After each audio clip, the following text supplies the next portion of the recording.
শুভ সকাল। আর তার সঙ্গে জানাই মহাশিবরাত্রির অনেক শুভেচ্ছা রইল সব্বার জন্য। এখন বাজে সকাল ১০টা আর এদিকে আমি একটুখানি রেডি হচ্ছি মন্দিরে পুজো দিতে যাওয়ার জন্য।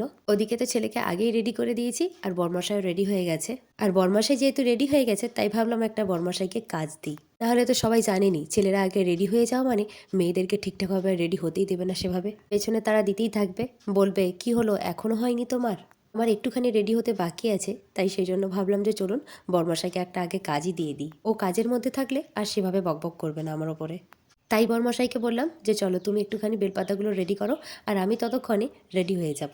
চলুন এবারে আমিও রেডি হয়ে গেলাম। আচ্ছা বলুন তো আমাকে কেমন লাগছে দেখতে? এবারে বরমশাইয়ের থেকে ছেলের তাড়াতাড়িটা বেড়ে গেছে। চলুন তাহলে এবারে যাওয়া যাক। আর দেখেছেন তো এদিকে আমার দিদিভাইও রেডি হয়ে গেছে। দিদিভাইকে খুব মিষ্টি দেখতে লাগছে তাই না? একটা লাল পাড় সাদার ওপরে ডিজাইন করা একটা শাড়ি পরেছে, ভীষণ মিষ্টি লাগছে দেখতে। পুজোতে না এই সমস্ত শাড়ি পরলে না ভীষণ ভালো লাগে দেখতে। আজ আমরা সবাই মিলে একসাথে পুজো দিতে যাচ্ছি। চলুন মন্দিরে তো চলে এসেছি, এবারে মন দিয়ে ভালো করে বাবার মাথায় জলটা ঢেলে আসি। সত্যি সারাদিন উপোস থেকে মন্দিরে এসে পুজো দিয়ে ঠাকুরের সামনে মাথা ঠেকিয়ে প্রণাম করলে একটা মনের মধ্যে অন্যরকমই ফিলিংস হয়। মন্দিরের ভেতরে পুজো দেওয়ার সময় তো সেভাবে ভিডিও করতে পারিনি।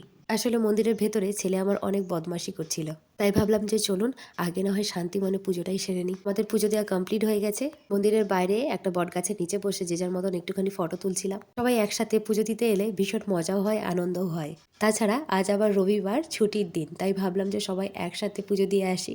সবাই মিলে আজকের দিনটা ভীষণভাবে এনজয় করেছি।